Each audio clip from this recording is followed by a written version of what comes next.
शांति समस्त जन कल्याणे निरतं करुणामय नमामि चिन्मयं देवं सद्गुरुं ब्रह्मविद्याम्।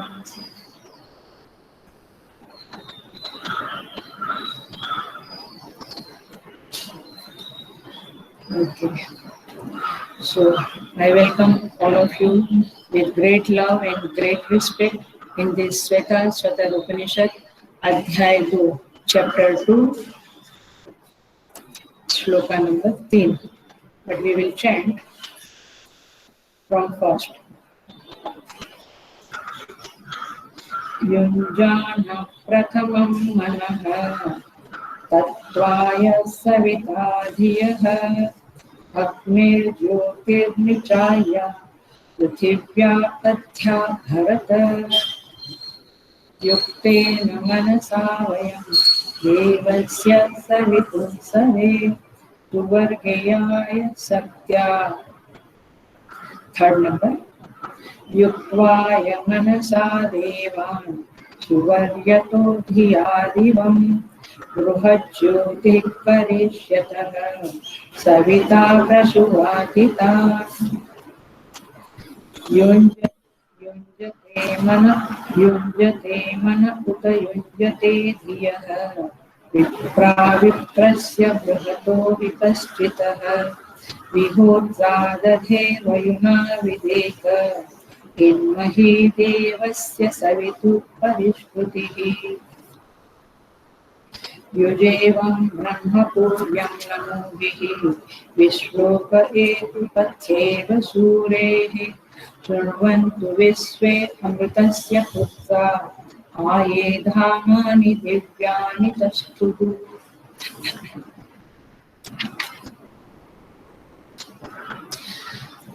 Sorry for delay. Today night का थोड़ा प्रॉब्लम हो गया. Okay, so we go with third mantra.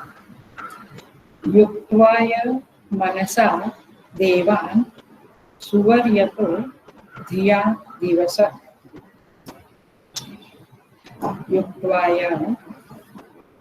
मनसा देवान् सुवह यतः धिया देव. ये संधि अलग हो गई. बृहत् ज्योतिः परिष्यतः सविता प्रसुवाति तान्. यहाँ पे कहते हैं सविता सूर्य भगवान को अथवा सूर्यदेव को संबोधित करते हुए ये 5 लोग प्रार्थना के चल रहे हैं और उसी सविता देवता को प्रार्थना करते हैं और परमेश्वर को प्रार्थना करते हैं कि आप हमारी इंद्रियों में वह सामर्थ्य देवें जिसके कारण इंद्रियां बाहर के विषयों से लौटकर अंतर्मुख बने, आत्म तत्व की ओर देखे. परांची खानी जो है वो अंतर्मुखता की ओर बढ़े, उसमें वह सामर्थ्य होवे कि वे अंतर्मुख बने, आत्म तत्व को देखे, अनुसंधान करें. ये प्रार्थना इन मंत्रों में है.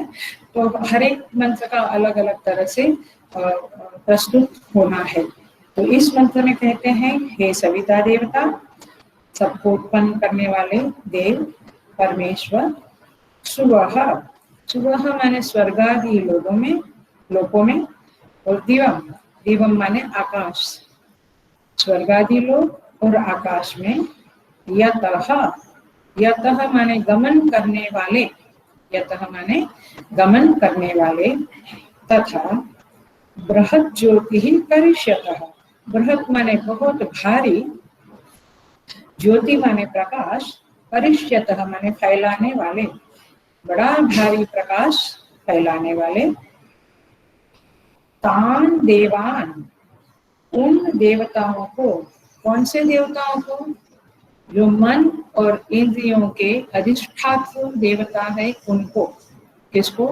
मन और इंद्रियों के अधिष्ठात्र देवताओं को मनसा धिया माने बुद्धि, मनसा माने मन, हमारे मन और बुद्धि से युक्त्वाय, संयुक्त करके, मतलब ये हुआ कि मेरा मन और हमारी बुद्धि उस देवताओं के साथ जुड़ जाए।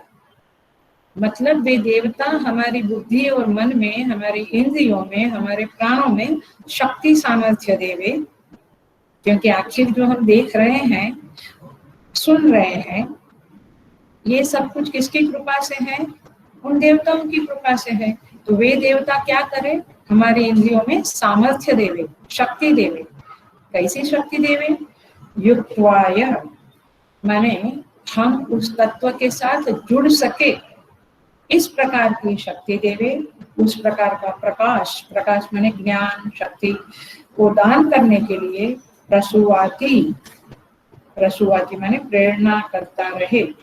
माने ये सूर्य देव, ये हमारी इंद्रियों के देवता को सामर्थ्य प्रदान करें, अथवा परमेश्वर, सूर्य भगवान का वाच्यार्थ है जो सूर्य में दिखते हैं, उसके अधिदेव, और सूर्य देव का जो लक्ष्यार्थ है वो है परमेश्वर। तो परमेश्वर ये कृपा करें। इसका सिंपल मीनिंग है कि भगवान हमारे मन को ठिकाने लाओ, हमारे मन को हमारे आत्म तत्व के साथ जोड़ो, अथवा जोड़ने की कृपा करो। यही प्रार्थना है, मुख्यतः इसका अंडरस्टैंडिंग यही है। सो इस तरह से हम देखते हैं कैसे आगे बढ़ते हैं हम। सो ये है ऋषि मुनि की प्रार्थना।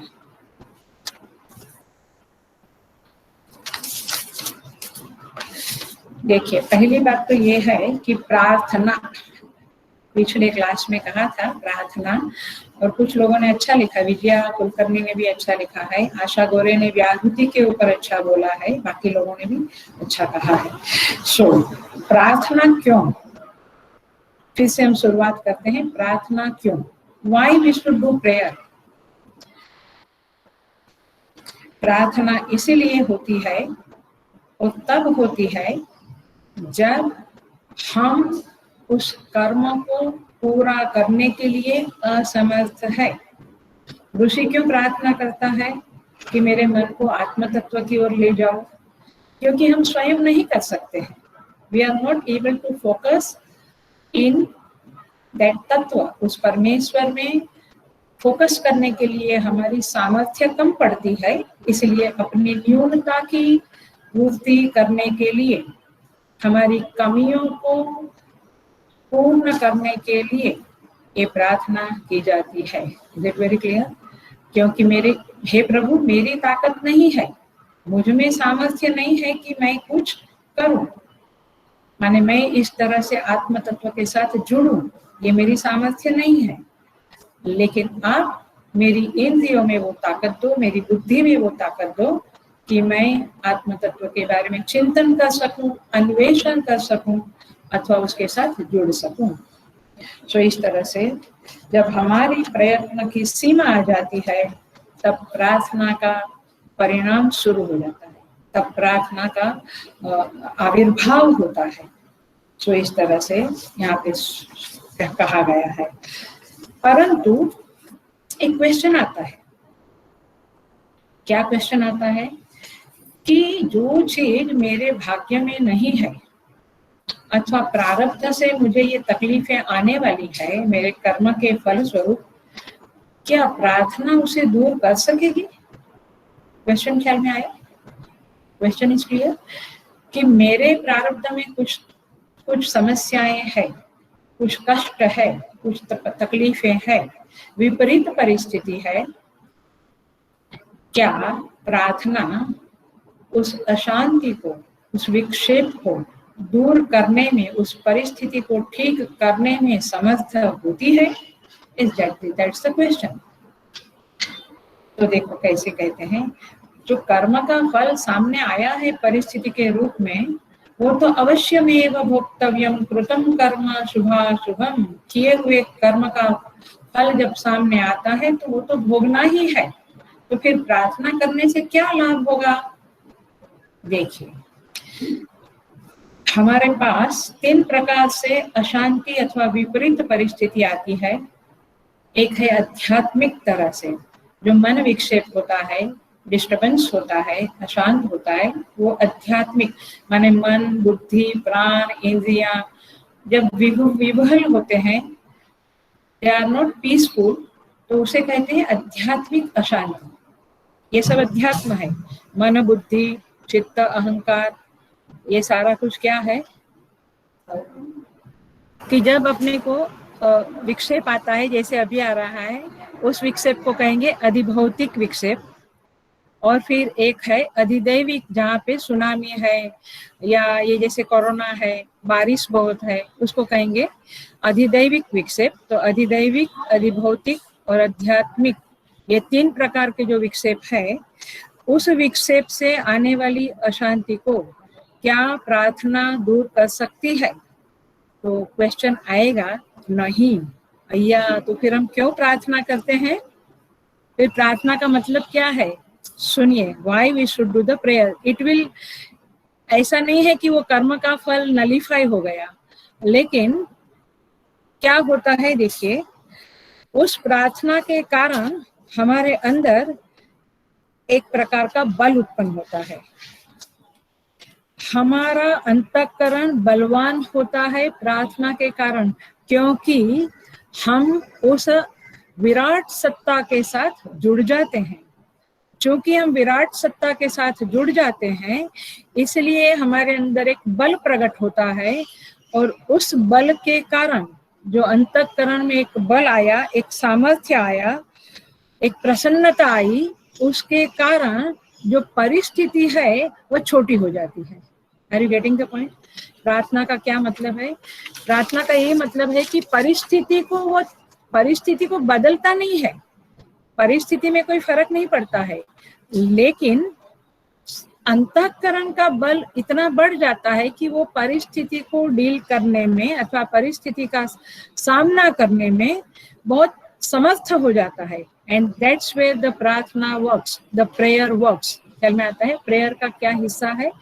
तो इस तरह से बहिर्समस्या के सामने अंतः बल बहुत बड़ा बन जाता है, और परिस्थिति इसके कारण छोटी बन जाती है, वो विक्षेप इसके कारण छोटा बन जाता है, प्रतिबंध छोटा हो जाता है।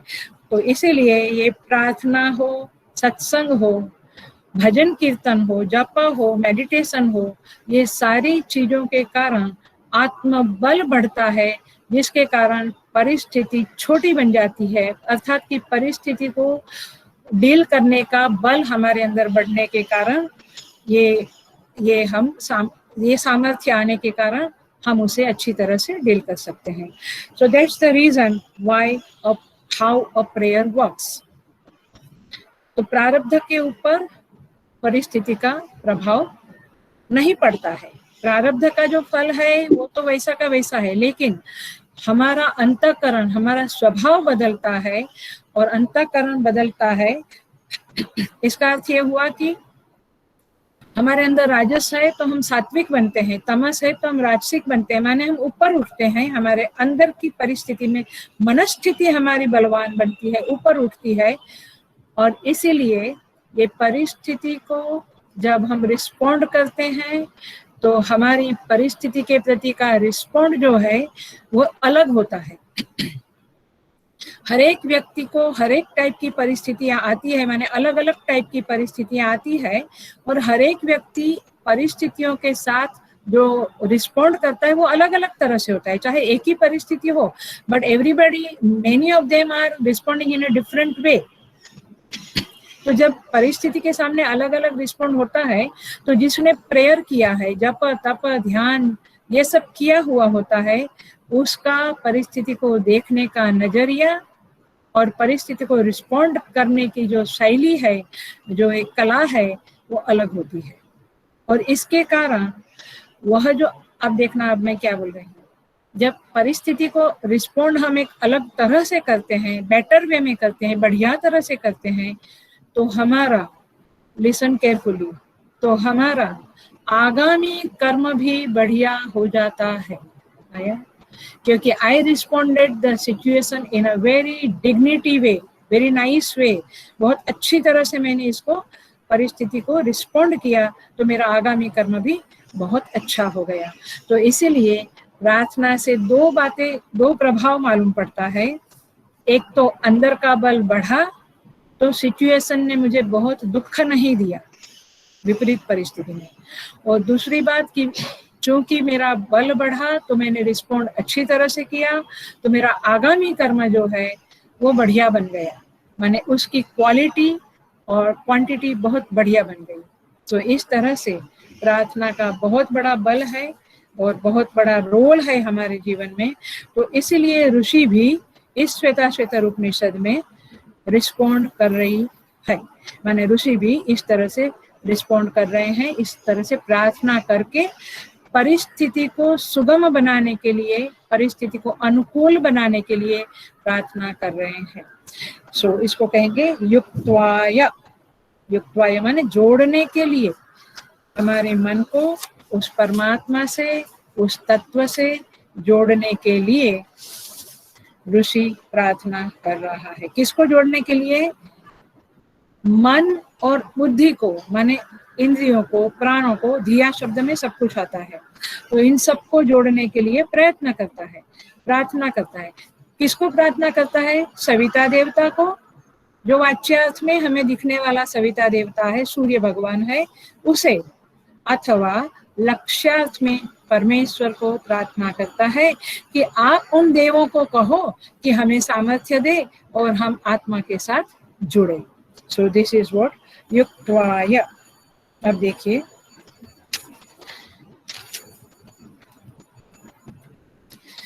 एक क्वेश्चन रखती हूँ और वह प्रश्न है, युक्त्वाय शब्द के साथ ही हम जा रहे हैं अभी। तो प्रश्न ये है कि साधक लोग जनरली ईश्वरवादी होते हैं। जनरली, वैसे 3 प्रकार है हम लोगों में, मनुष्य में 3 प्रकार है। एक है पुरुषार्थवादी, एक है प्रारब्धवादी और एक है ईश्वरवादी। पुरुषार्थवादी, प्रारब्धवादी और ईश्वरवादी। पुरुषार्थवादी वो है, अथवा पुरुषार्थवादी साधनाएं वो है जैसे आसना, प्राणायाम, प्रत्याहार। कई साधनों में हमें खुद पुरुषार्थ करना पड़ता है, लेकिन कई साधन ऐसे हैं जहां आप ईश्वरवादी हो सकते हैं, अर्थात आप परमात्मा को प्रार्थना करके उनकी कृपा को आवाहन कर सकते हैं। तो इस तरह से जो ईश्वरवादी है वो एक अलग है। पुरुषार्थवादी माने कर्तृत्व प्रधान साधना, डुअलशिप इज मोर, एंड ईश्वरवाद में डुअलशिप इज वेरी वेरी डाइल्यूटेड। जो कर्तृत्व प्रधान व्यक्ति होता है कि आई विल डू, मुझसे होगा, मैं करूंगा, मैंने किया, वे क्या कहेंगे? अरे देव देव आलसी पुकारा, ये देव देव क्या करते हो, कुछ मेहनत करो। तो ईश्वरवादी जो है वो ऐसा नहीं है कि वो मेहनत नहीं करता है, वो परिश्रम करता है, प्रयत्न करता है साधना में, लेकिन साथ साथ में वह प्रार्थना भी करता है। That is where the difference is. Are you getting? एक है जो कभी प्रेयर नहीं करता है, वो मानता ही नहीं कि मुझे बार बार उनकी मदद लेनी है, शरण में जाना है, ऐसा वो मानता ही नहीं है। लेकिन एक है जो कहता है कि परिश्रम में पूरा करूंगा, लेकिन मैं उनकी कृपा का आवाहन भी करूंगा। I will invoke his grace in my work, in my result. So इस तरह से उसको कहते हैं कृपावाद। तो ये व्यक्ति मेहनत करता है और परमात्मा की छाया में रहता है, इसके कारण साधना में वह बहुत आगे बढ़ता है। तो प्रश्न ये है, नाउ द क्वेश्चन इज, आपकी मान्यता कैसी है? ईश्वरवाद की है, माने कृपावाद की है, अथवा कर्तृत्व प्रधान पुरुषार्थवाद की है? आपका अस्तित्व, आपकी मान्यताएं कहाँ फिट होती है? Where do you belong? ईश्वरवाद और पुरुषार्थवाद। पुरुषार्थवाद का, फिर से कहती हूँ, पुरुषार्थवाद का अंडरस्टैंडिंग यही है कि आई डिपेंड ऑन माई बल only and I don't ask ईश्वरस हेल्प। तब क्या कहेंगे? पुरुषार्थवादी, कर्तृत्व प्रधान। सो इस तरह से जब आप कर्तृत्व प्रधान होते हैं तो आपकी एक सीमा हो जाती है, लेकिन आप ईश्वरवादी होते हैं, कृपावादी होते हैं, तो आपके परिश्रम में सोने में सुहागा हो जाता है। आपका परिश्रम जल्दी फलीभूत होता है, बेटर वे में, गुड क्वालिटी में परिणत होता है। एग्जाम्पल है रामचरितमानस। गोस्वामी तुलसीदास जी ने कितने महीने में लिखा, कितने सालों में लिखा? 3.5 साल में रामचरितमानस लिखा गया है। हम एक अध्याय भी, हम कहे कि हम नोट्स बनाएंगे तो 20 में कहा होता है, 21 में जब मैं पूछती हूँ कि नोट्स बनी हुई एक अध्याय की या एक उपनिषद की, या नहीं, अभी तो 2-4 श्लोक हुए हैं। पॉइंट इज दिस कि हमारा जो परिश्रमवाद है वो कैसा है, माने हमारे अंदर कितनी शरणागति है, ये पता चलता है कि किस तरह से काम, जो कार्य होता है, जो कर्म होता है, उसमें कैसे आउटसाइड फोर्सेस, माने बाहर के जो फोर्सेस है, तत्व है, वो कैसे हमें मदद करते हैं। वो जब मदद करते हैं तो समझना है कि ईश्वर की कृपा है। सो यहाँ पे गोस्वामी तुलसीदास जी ने 3.5 वर्ष में लिखा, एंड महान ग्रंथ बन गया। कैसे? क्योंकि ईश्वरवाद है। तो यही ईश्वरवाद इस मंत्र में प्रतिबिंबित होता है। माने ऋषि बिल्कुल कृपावादी है, ईश्वरवादी है, ईश्वर की शरण में रहने वाला है, इसलिए प्रार्थना करता है युक्त्वाय। क्या है उसकी प्रार्थना? मेरे मन को और मेरी बुद्धि को, मेरी इंद्रियों को आप युक्त करें। देखिए, इसलिए इस तरह से प्रार्थना है, युक्त्वाय मनसा देवान सुवर्यतो धिया दिवम। ये जो देवता है वे कौन है? सुवह दिवम गतः, स्वर्ग में और आकाश में विचरण करते हैं, बहुत प्रकाश फैलाते हैं ऐसे। अथवा सूर्य भगवान जो आकाश में और स्वर्ग में गमन करते हैं और जो प्रकाश फैलाते हैं, वे हमें इस तरह से हमारे मन को जुड़े और इनको प्रेरणा करता रहे। फिर से शब्द लेती हूँ, युक्त्वाय। तो जुड़ना माने क्या? आत्म तत्व से जुड़ना माने क्या? जुड़ने का अर्थ होता है उस पे ध्यान देना, टू पे अटेंशन टू द सेल्फ। इसको कहेंगे युक्त्वाय। ख्याल में आता है? टू पे अटेंशन टू द सेल्फ।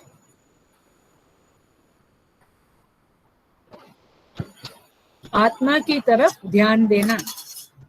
देखिए, एक नियम बहुत अच्छी तरह से याद रख लीजिए। क्या है वह नियम? वह नियम ये है कि आप जिस चीज पर ध्यान देते हैं, आप जिस चीज पर, जिस वस्तु पर, जिस विषय पर आप ध्यान देते हैं, वह वस्तु, वह विषय अपने आप को स्वयं प्रकट कर देता है। प्लीज अंडरस्टैंड दिस, इसको अच्छी तरह से समझना। जिस चीज के प्रति आपका ध्यान जाता है, वह चीज, वह वस्तु, वह विषय आपके सामने प्रकट हो जाता है। If you pay attention to the scriptural thoughts, if you pay attention to what is spoken here, क्या बात कही जाती है, आपका ध्यान होगा तो आपको समझ में आएगा। कई बार लोग कहते हैं समझ में नहीं आता है। ध्यान बहुत बड़ी चीज है। सो ध्यान होगा तो चीजें प्रकट में होगी। इसका मैं एक एग्जांपल देती हूँ। वो एप्पल, वो सेब ऊपर से गिरा,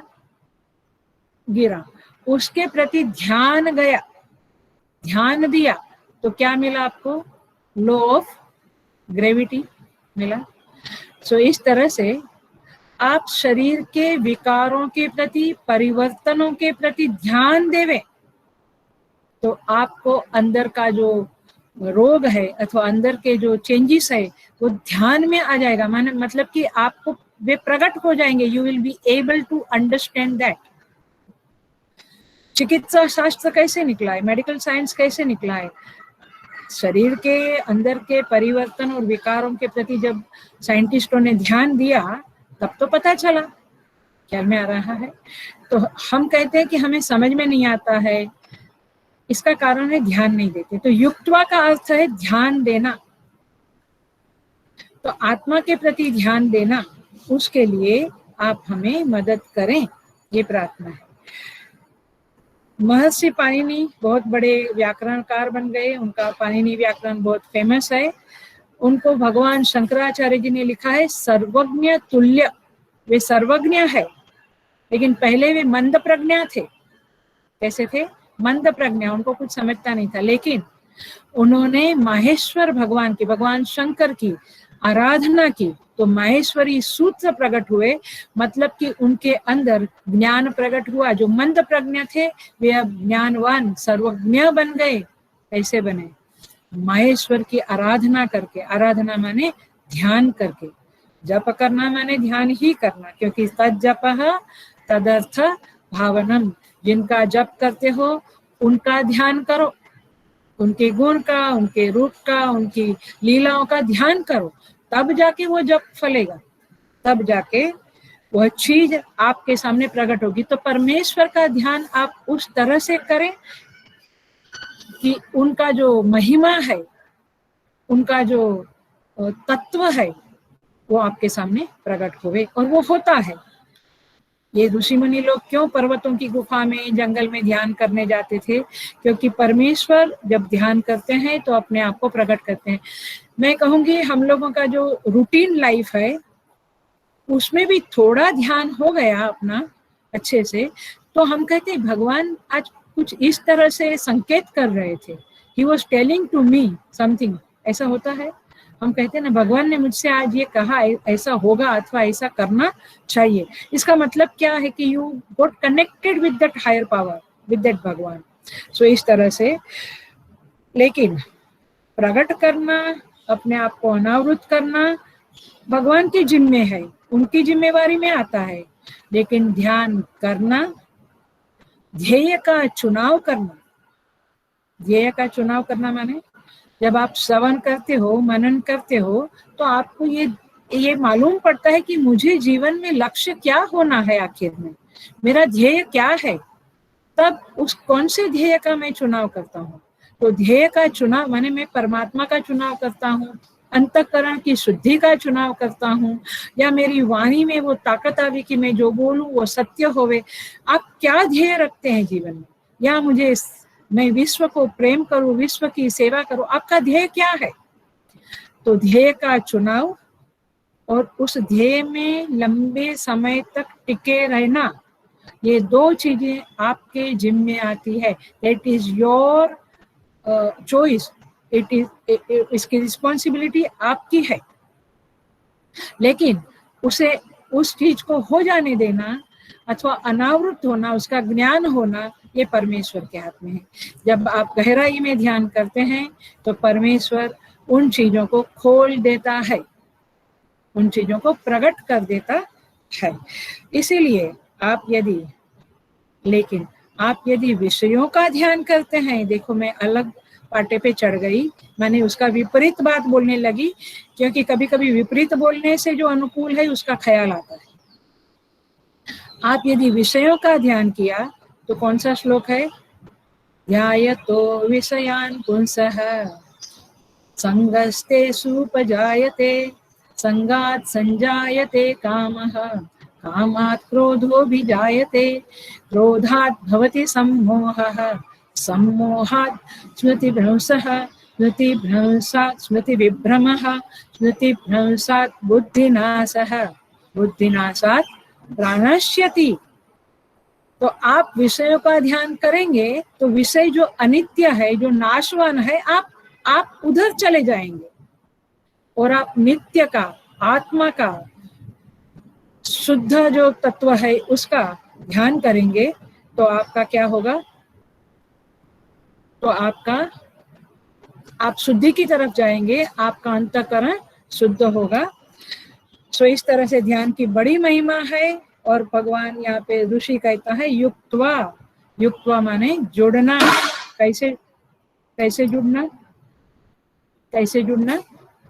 ध्यान करके जुड़ना। सो दिस इज द पॉइंट यहाँ पे ये बात कह रहे हैं। देखिए, और एक बात बता दें, ये बुद्धि जो है वो चिंतन प्रधान है और मन कैसा है, भावना प्रधान है। पकड़ के रखना इस बात को। मैं युक्त्वा शब्द के ऊपर ही आज चल रही हूँ। मन भावना प्रधान है, बुद्धि चिंतन प्रधान है। तो आप यदि ध्यान रखना, आप यदि युक्त्वा हो गए, आप यदि जुड़ गए उस परमात्मा के साथ, उस तत्व के साथ, उस विषय के साथ, माने उस सब्जेक्ट के साथ, तो क्या होगा, आपकी बुद्धि और आपकी भावना ठीक रहेगी। लेकिन गीता माता कहती है नास्ति बुद्धिरयुक्तस्य न चा युक्तस्य भावना न चा भावयत शांति अशांतस्य कुतः सुखम। आपके पास भावना और बुद्धि है, लेकिन आप युक्त नहीं हुए तो वह बुद्धि और वह भावना आपको कोई आगे नहीं बढ़ा सकती है। आपको जुड़ना पड़ेगा, आपको जुड़ना पड़ेगा।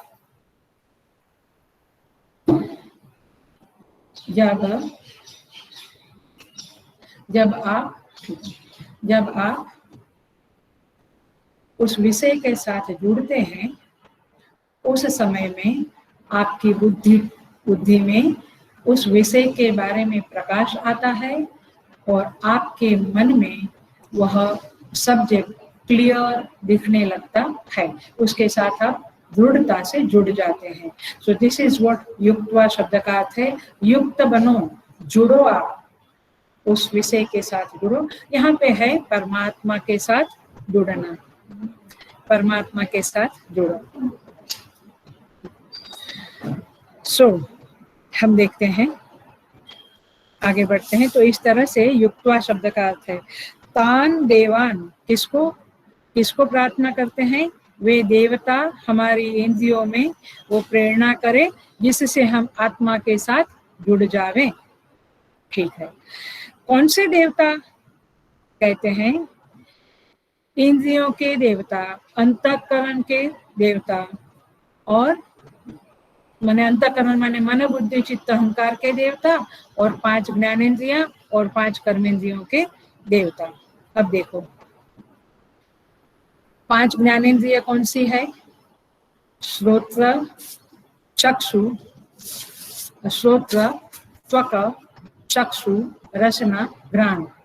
ये 5 टेक्निकल वर्ड्स किसी को नहीं पता है तो बताऊंगी। श्रोत्र माने कान, कान के देवता कौन है, देख देवता है।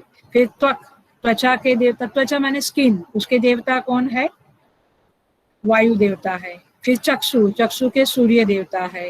फिर रसना, रसना के वरुण देवता है।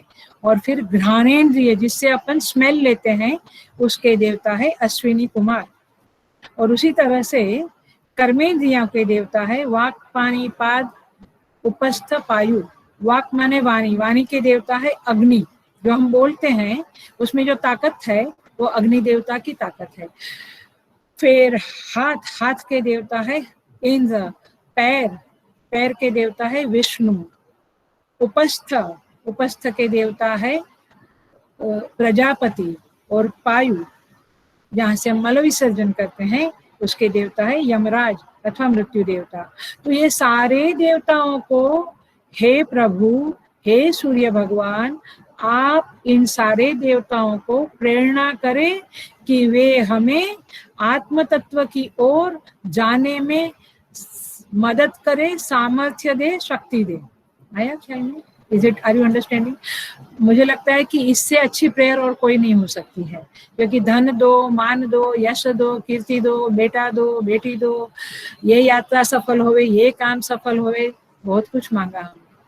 लेकिन ये मांगना जो है, ये प्रार्थना जो है, यही प्रार्थना द बेस्ट प्रार्थना है कि ये इंद्रियों के देवता हमें सामर्थ्य प्रदान करे, जिससे हम परमात्मा से, आत्म तत्व से जुड़ जावे। मन के देवता चंद्रमा, बुद्धि के देवता ब्रह्मा, चित्त के देवता वासुदेव, और अहंकार के देवता रुद्र है। तो ये सारे देवता हमें मदद करे, ये ऋषि की प्रार्थना है। अब हम आगे बढ़ते हैं। आगे के मंत्र में ऋषि कहते हैं, देखिए चौथे मंत्र पे हम चले जा रहे हैं, फोर्थ मंत्र, क्योंकि यहाँ पे मेन शब्द था युक्तवाय, जिसको हमने डेल किया। तो चौथा मंत्र है युञ्जते मन उत युञ्जते धीयः, अर्थात विप्रा विप्रस्य बृहतो विपश्चितः। यहाँ पे कहते हैं विप्र माने ब्राह्मण लोग, मन युञ्जते, मन को लगाते हैं, कहाँ लगाते हैं? आत्मा में लगाते हैं, और धीयः बुद्धि की वृत्ति को भी लगाते हैं, माने आत्मा में, परमात्मा में लगाते हैं। कौन? ब्राह्मण लोग। माने आप यदि मन को और बुद्धि को आत्मा में लगाते हैं तो आप ब्राह्मण हैं, और नहीं लगाते हैं तो समझ लीजिए। अब क्या कहते हैं? वी होत्सा दधे, तीसरी लाइन देखो, वी होत्सा दधे माने जिन्होंने अग्निहोत्र आदि शुभ कर्मों का विधान किया है, जिन्होंने अग्निहोत्र आदि शुभ कर्मों का विधान किया है, वयुनावित, और जो वयुनावीत है, वयुनावीत माने हमारे समस्त विचारों को जानने वाला है, हमारे समस्त विचारों को अथवा जगत के समस्त विचारों को जानने वाला है। एक, जो एक है, जिन्होंने समस्त शुभ कर्मों का विधान किया है, विधान किया है माने जिन्होंने संविधान किया है, और जो समस्त विचारों को जानता है, एक है, और बृहतो जो सबसे महान है, विप्रस्य सर्वत्र व्यापक है, विपश्चित सर्वज्ञ है, और सवितु सबका उत्पादन करने वाला है, उस परमेश्वर की इत माने इत मही, इन मही शब्द है ना, उसकी संधि होगी इत मही, निश्चय ही महती, मही माने महती, परिस्तुति, स्तुति करनी चाहिए। उस परमात्मा की महान स्तुति करनी चाहिए। किस परमात्मा की? जिन्होंने संविधान बनाया है इस सृष्टि के लिए, जिन्होंने इस सृष्टि के विधान किए हैं कि ऐसा करोगे तो ऐसा फल पाओगे, ऐसा करना चाहिए, ऐसा नहीं करना चाहिए, ये सब कुछ जिन्होंने कहा है, वे परमेश्वर जो सबसे महान है, सर्वज्ञ है, व्यापक है, उस परमेश्वर की स्तुति करनी चाहिए। कैसे? युञ्जते मनः, मन को आत्म तत्व में जोड़ते हुए, बुद्धि को आत्म तत्व में जोड़ते हुए उस परमात्मा की स्तुति करनी चाहिए। मतलब जब आप स्तुति करते हैं, स्तोत्र पाठ करते हैं, स्तोत्र पाठ करते हैं, तभी आपका मन और बुद्धि उस परमात्मा के साथ जुड़ता है, ऐसा भी ऋषि का कहना है। तो प्लीज डू द चैंटिंग, जैसे Lalita Sahasranama, Vishnu Sahasranama, so many chantings are there in our scriptures. ये चैंटिंग करने से परमात्मा की स्तुति होती है, और उसके द्वारा ऋषि मुनि लोग मन को और बुद्धि को आत्मा में जोड़ते हैं। हमें भी ऐसे जोड़ना चाहिए, यह इस मंत्र के द्वारा प्रेरणा मिलती है। मतलब हम स्तोत्र पाठ करें और चित्त कहीं घूमे, ऐसा नहीं होना है, चित्त को आत्मा के साथ जोड़ना है। तो यहाँ पे सवितु शब्द लिखा है, सविता देवता।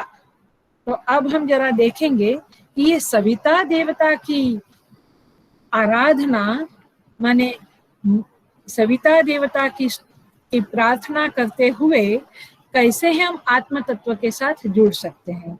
थोड़ी सी कहूँ तो मैं मेडिटेशनल टेक्निक आपको बताने जा रही हूँ। मेडिटेशन की थोड़ी सी टेक्निक सविता देवता के साथ, गायत्री मंत्र के साथ। Those who are doing Gayatri मंत्र, please understand this meditation technique with reference to Gayatri मंत्र। देखिए, सूर्य भगवान जो है, गायत्री मंत्र माने सूर्य की आराधना है। सूर्य भगवान जो है, उनकी 7 रश्मि है, 7 रेज, RAYS रेज, किरण है, राइट, 7 कलर की रश्मि है। उन 7 में 3 मुख्य है, 3 रश्मि मुख्य है। कौन सी रश्मि मुख्य है? एक है रक्त वर्ण रश्मि, रक्त वर्ण माने लाल, दूसरी है नील वर्ण रश्मि, और तीसरी है पीत वर्ण रश्मि। ये 3 रश्मि मुख्य है।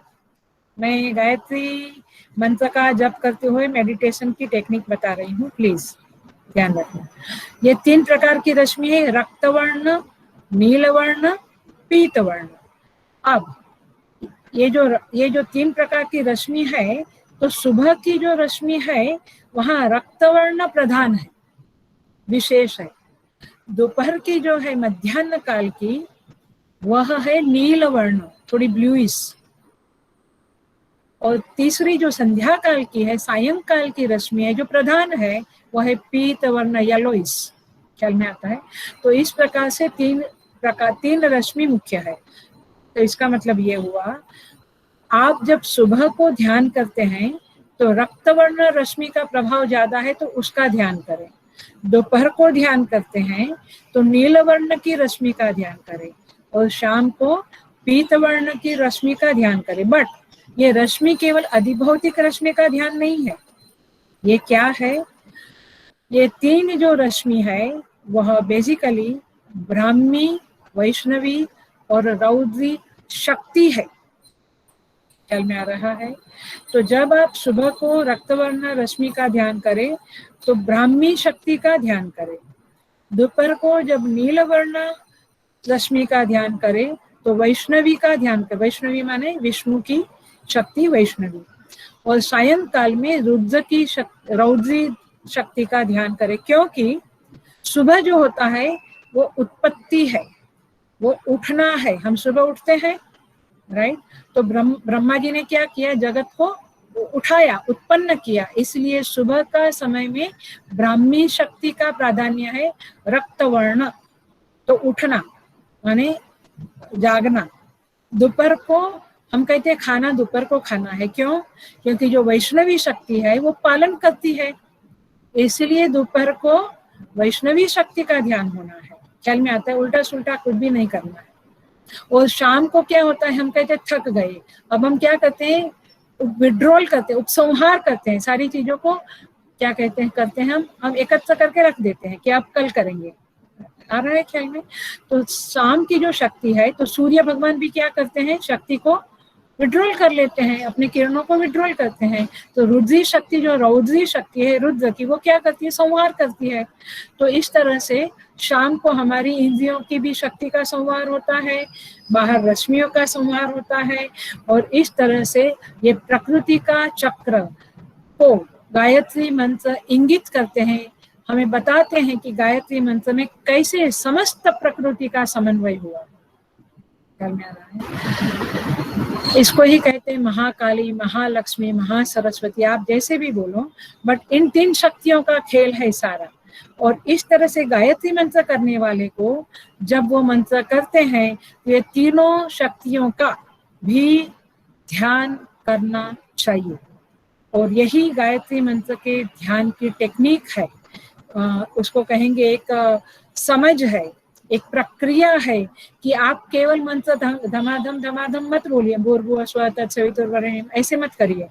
आप उस समय में तीनों शक्तियों का ध्यान करें, और ऐसा ध्यान करने से सुबह हम अच्छे फ्रेश जाग सकेंगे, दोपहर को अन्न अच्छी तरह से डाइजेस्ट होगा, शाम को हमारी रात जल्दी शुरू होगी, माने हम जल्दी सोएंगे क्योंकि हमने विड्रॉ कर लिया है, हमारी इंद्रियों की सारी प्रवृत्तियां उपसंहृत हो चुकी है। इसीलिए इस तरह से गायत्री मंत्र का ध्यान करना चाहिए। जब इस तरह से ध्यान होता है, मतलब कि जैसे अभी देखिए, जैसे अपने यहाँ पे श्री कृष्ण भगवान का विग्रह है मंदिर में, तो उस विग्रह को देखते हुए हम कृष्ण परमेश्वर का ध्यान करते हैं कि ये मूर्ति का ध्यान करते हैं, मूर्ति का ध्यान करते हैं, परमेश्वर का ध्यान करते हैं। उसी तरह से उस रश्मि को देखते हुए, उस रश्मि का आश्रय लेकर, सहारा लेकर उस देवता का ध्यान करना है। आया? रश्मि को देखते हुए इन तीनों देवियों का अथवा एक प्रधान देवी का अथवा शक्ति का आपको ध्यान करना है। तो यहाँ मंत्र में क्या कहते हैं कि ये तीनों शक्तियां जो है परमेश्वर की, ये तीनों शक्तियां हमारी इंद्रियों को, हमारे मन को, हमारी बुद्धि को प्रेरित करें कि हम आत्मा के साथ जुड़े। Finally it comes to that one. Is it very clear? So इस तरह से ये गायत्री मंत्र भी माने हर एक मंत्र का यही विज्ञान है। आखिर में देखें तो हर एक मंत्र का पीछे यही विज्ञान है कि उस मंत्र के देवता का ध्यान करते हुए, उस मंत्र का जाप करते हुए आपका जो लक्ष्य है, आपका जो ध्येय है परमेश्वर आत्म तत्व, वहां पे आपकी इंद्रियों को, बुद्धि को, मन को जोड़ा जाए। Is it very clear? तो हर एक मंत्र में आप जगत की चीजें मांगते हैं तो it's a very different thing, but ऋषि यहाँ पे क्या कहता है कि तत्वाय, ये भूलना नहीं, तत्वाय माने तत्व की प्राप्ति के लिए, उस परमात्मा की प्राप्ति के लिए आप मेरे मन को प्रेरित करें, सामर्थ्य देवें, शक्ति देवें और वह आत्मा के साथ जुड़े। तो it's a wonderful, it's a great prayer if you understand the depth of the prayer या डेप्थ ऑफ द मंत्र को आप समझेंगे तो आपको समझ में आएगा कि ओ हो ये तो जबरदस्त मंत्र है और यही बेस्ट मंत्र है और यही प्रार्थना करने जैसा मंत्र है। ठीक है, इसका हम हिंदी में प्रार्थना कर लेते हैं, अच्छी बात है, बट इन संस्कृत में और ऋषि की भाषा में, मंत्र की भाषा में यही मंत्र है। तो कहते हैं ऋषि इस तरह से हमें जोड़िए। अब एक बात जरा सा ध्यान रखें इस मंत्र के संदर्भ में कि जब, very attentive, very much pay attention, अच्छे से ध्यान से सुनिए, जब हमारा मंत्र जाप मोक्ष की कामना से होता है, आत्म तत्व की प्राप्ति की कामना से होता है, तब ये मंत्र जाप हमें सात्विक वृत्ति में अथवा सत्व में, सात्विकता में रखता है। वी आर इन सात्विक मूड, सात्विक मोड। जब हमारा मंत्र जप, हेलो ध्यान से सुनना, जब हमारा मंत्र जप संसार के विषयों की कामना से होता है, चाहे फिर मेरे रिलेटिव को अच्छा हुए, मेरे फ्रेंड को अच्छा हुए, उनका रोग विनाश हुए, उनको धन प्राप्ति हो, जो भी संसार के विषयों की प्राप्ति के लिए होता है, तो हमारी चित्त वृत्ति रजस प्रधान होती रहती है। हमारी वृत्ति में रजस प्रधान रहता है, राजसिक माइंड रहता है। हम कहते हैं ना बड़ा राजसिक है, क्यों? क्योंकि मोक्ष की कामना वाले का माइंड राजसिक नहीं होगा। और तीसरा, जब हम किसी का बुरा करने की भावना से मंत्र जाप करते हैं, तब हमारा मन अथवा चित्त वृत्ति तमस में स्थित होती है, तामसिक वृत्तियां हमारे अंदर आ जाती है, अथवा हम तमस प्रधान व्यक्तित्व वाले बन जाते हैं। तो आप देखिए, हम रजस प्रधान है, सत्व प्रधान है या तमस प्रधान है। ये मंत्र जो, जब मंत्र का जो जप होता है, उसमें व्यक्ति को, साधक को ऊपर उठाने की भी शक्ति है, और वही मंत्र जब, ये दो-धारी तलवार जैसा है, था दो-धारे चप्पू जैसा है, दोनों ओर धार है। आप उस मंत्र जप का करने के पीछे इंटेंशन यदि मोक्ष का रखते हैं, तो आप धीरे धीरे सत्व में स्थित होते हैं, आप सात्विक प्रधान बन जाते हैं, सत्व युक्त बन जाते हैं, सत्व में रहते हैं। आप विषय की ओर करते हैं तो रजस में, और किसी का बुरा करने की नेगेटिव फीलिंग्स आती है आपके अंदर, तो आप तमस प्रधान बनते हो, तामसिक अवस्था में रहते हो। So the point is this कि मंत्र में कल्याण करने की भी शक्ति है और मंत्र में आपको नीचे ले जाने की भी शक्ति है, आपका व्यक्तित्व को गिराने की भी शक्ति है। इसलिए मंत्र एक जबरदस्त साधन, इट्स लाइक अ चप्पू, it's like a knife, it's like अ तलवार। क्योंकि इसलिए गीता में कहते हैं ऊर्ध्वं गच्छन्ति सत्वस्थाः मध्ये तिष्ठन्ति राजसाः जघन्य गुण वृत्तिस्था अधो गच्छन्ति तामसाः। तो ये मंत्र जप करना बहुत सोच समझ के करना है, और उसके पीछे की भावना जो है वह भी बहुत महत्व रखती है।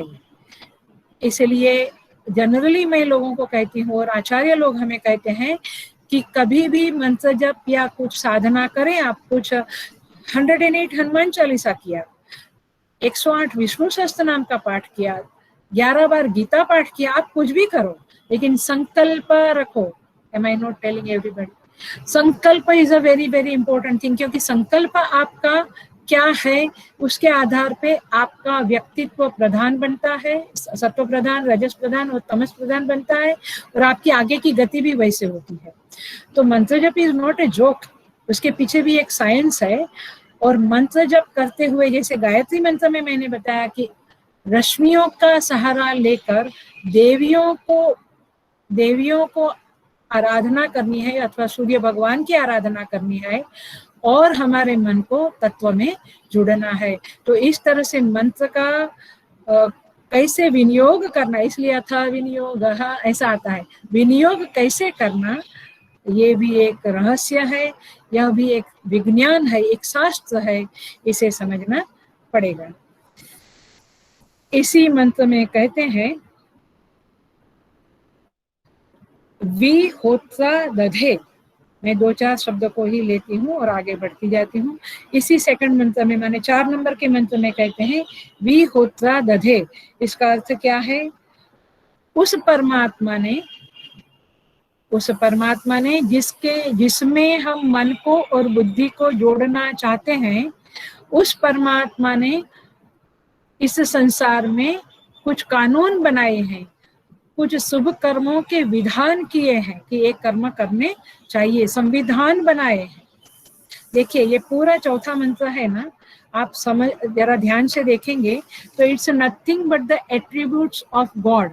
परमात्मा के एट्रीब्यूट्स है, माने उनके लक्षण बताए गए हैं।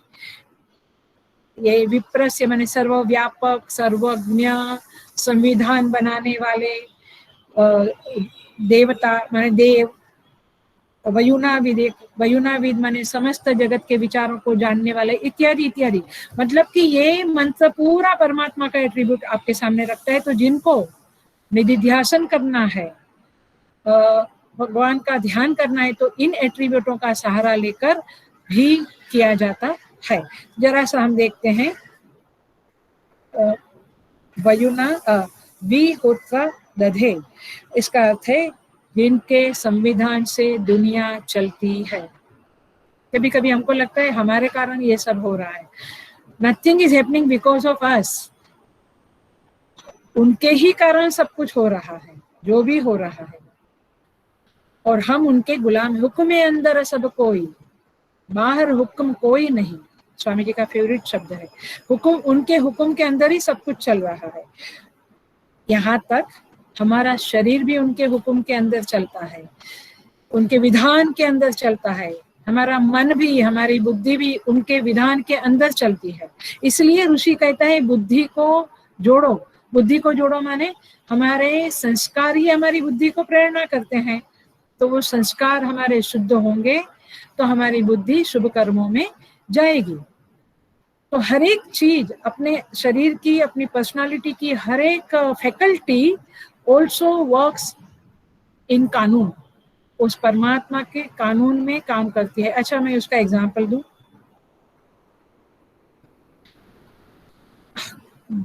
अपने को लोभ होता है, लेकिन मैं ये पूछूं कि दुख के प्रति लोभ होता है? माने क्या? दुख के प्रति आपको कभी लोभ होता है कि और दुख मिले, होता है? कभी नहीं। क्यों? Everybody in the human in this world, सभी जीवों को पूछो, दुख के प्रति लोभ नहीं होता है, सुख के प्रति लोभ होता है। आ रहा है? तो सारी दुनिया में सभी के अंतःकरण का जो एक क्या बोलेंगे फॉर्मेशन है, एक कॉन्स्टिट्यूशन है, वो कैसा है? संविधान के अनुसार है। उपकार करने वाले के प्रति क्रोध आता है? नहीं आता है। उपकार करने वाले के प्रति क्या होता है? कृतज्ञता आती है, क्रोध नहीं आता है। So how the mind is functioning? उस परमेश्वर के हुक्म के अंदर, उसके संविधान के अंदर ही काम करता है। हम कहें हमारे बच्चे कहते हैं हम बड़े स्वतंत्र है, काहे के स्वतंत्र है? स्वतंत्रता क्या है आपके पास? आपका मन भी उसी तरह से फंक्शन करता है। नीच के प्रति श्रद्धा का आविर्भाव नहीं होता है। श्रद्धा कहाँ जन्म लेती है? उच्च के प्रति आ रहा है, बड़ों के प्रति, महान के प्रति श्रद्धा का जन्म होता है। किसी को समझ में आ रहा है ना? तो तात्पर्य यह है कि हमारा मन भी संविधान के अनुसार काम करता है। देखिए, एक श्लोक बोल के मैं बताती, मैं ये क्यों मैं इतना इसके ऊपर बोल रही हूँ, क्योंकि हमें पता चले कि हमें किसके साथ जुड़ना है। उस संविधान, उस कानून के बनाने वाला जो है, उस कानून, जिसका कानून है उसके मुताबिक जगत चलता है, उसके साथ हमें जुड़ना है। You getting? जुड़ना माने किसके साथ हम जुड़े? तो देखिए, गीता में 7th चैप्टर में एक श्लोक है, कामैस्तैस्तैः हृतज्ञानाः प्रपद्यन्तेऽन्य देवताः तं तं नियममास्थाय प्रकृत्या नियता स्वया। यहाँ पे कहते हैं जो साधक, देखिए यहाँ भी नियम है, एवरीवेयर देयर इज अ कानून। कोई भी जगत का पदार्थ बिना संविधान के, कानून के, शिस्त के, डिसिप्लिन के बगैर नहीं चलता है। देखिए क्या कहते हैं, कामै तैतै हृतज्ञानाः, जो लोग होते हैं, भले वो साधक है, उपासक है, लेकिन उनकी कामनाओं ने उनके ज्ञान का हरण कर लिया है, तो वे अपनी प्रकृति के अनुसार, अपनी प्रकृति से प्रेरित होकर तम नियम आस्थाय, उस नियमों को धारण करके उस देवता की आराधना करते हैं, उस देवता की शरण में जाते हैं। अच्छा, कोई महालक्ष्मी को पूजता है, कोई गणपति को, कोई शिव जी को, कोई विष्णु को, क्यों? क्योंकि आपके अंदर धन की कामना है, तो उस धन की कामना जो अपने स्वभाव में, संस्कार में पड़ी है, उस कामना से प्रेरित होकर तम नियम आस्थाय, फिर महालक्ष्मी को क्या कमल का फूल चढ़ाना है, क्या चढ़ाना है, बैंगल्स एंड कुमकुम चढ़ाना है, क्या चढ़ाना है, उस नियमों को आधार करके उस देवता की शरण में जाते हैं। आप उस महालक्ष्मी की शरण में जाते हैं। तो कैसे गए महालक्ष्मी की शरण में? आपकी उस संस्कार, उस कामनाओं ने जो आपका अंदर पड़ा है, उसने आपको उसकी शरण में जाने को प्रेरित किया। किसी को वैराग्य चाहिए, ज्ञान चाहिए, तो वो शिव जी की ओर प्रेरित हुआ। आ रहा है? नहीं, मुझे वैराग्य और ज्ञान चाहिए और मैं विष्णु की तरफ जाऊंगा, नहीं होगा। ख्याल में आ रहा है? आपको भरण पोषण चाहिए, आपको समृद्धि चाहिए, आपको सुख शांति चाहिए, आप विष्णु के पास जाओ, वहां पालन पोषण होगा। ख्याल में आ रहा है? विघ्न हरण चाहिए, गणपति के पास जाओ। तात्पर्य ये है, तम नियम आस्थाय, और उसके नियम जो संविधान, जो उपासना शास्त्र में बनाए हैं कि गणपति को दुर्वा चढ़ेगा और विष्णु को तुलसी चढ़ेगी, शिव जी को बिल्व चढ़ेगा, उस नियम को आधार करके आप उन देवताओं की शरण में जाते हो। तात्पर्य ये है कि सारे कुछ नियमानुसार होता है और वे नियम उस परमात्मा ने बनाए हैं, और हम ऋषि कहते हैं कि हे परमेश्वर, माने हे परमेश्वर, हमारी इंद्रियों को और हमारे बुद्धि को, हमारे प्राणों को, मन को उस संविधान बनाने वाले आप जो है परमेश्वर है, उसकी तरफ प्रेरित करें, अथवा सूर्य देव को कहते हैं, उस परमेश्वर की ओर हमें प्रेरित करें, उनके साथ हम जुड़े। ये जो चित्तवृत्ति बार बार बार बार विषयों की ओर भागती है, वो न भागे, और वह चित्तवृत्ति, मन की, बुद्धि की वृत्ति कहाँ जावे? हे सूर्यदेव, उन वृत्तियों के देवता को आप आदेश करें अथवा प्रेरणा देवे कि वे देवता हमारी वृत्ति को ऊर्ध्व की तरफ, शुभ की तरफ, आत्मा की तरफ, अंतर्मुखता की तरफ जाने के लिए सामर्थ्य देवे, शक्ति देवे। ये मुख्य प्रार्थना है। पकड़ में आ रही है प्रार्थना? देखिए, हम कहते हैं एक पत्ता भी उसके इशारे से चलता है, माने उसकी आज्ञा के बिना पत्ता भी नहीं हिलता है, ऐसा बोलते हैं हम लोग। इसका क्या अर्थ हुआ? इसका अर्थ ये हुआ, उसके इशारे से हवा चलती है वायु है ना, इंद्र भयात तपति सूर्य, भयात अग्निश्च इंद्रश्च, ये बनते हैं ना। उस परमात्मा के भय से इंद्र, अग्नि, वायु, मृत्यु सब अपना अपना दौड़ते हैं, काम करते हैं। तो वायु उसके इशारे से दौड़ता है, बहता है, चलता है। और वो वायु का रुख जो है, वो रुख भी उसके इशारे से होता है, क्योंकि उसका वायु का रुख एक तरह से चला तो पत्ते हिले, और दूसरी दिशा में गया तो वहां के पत्ते हिले।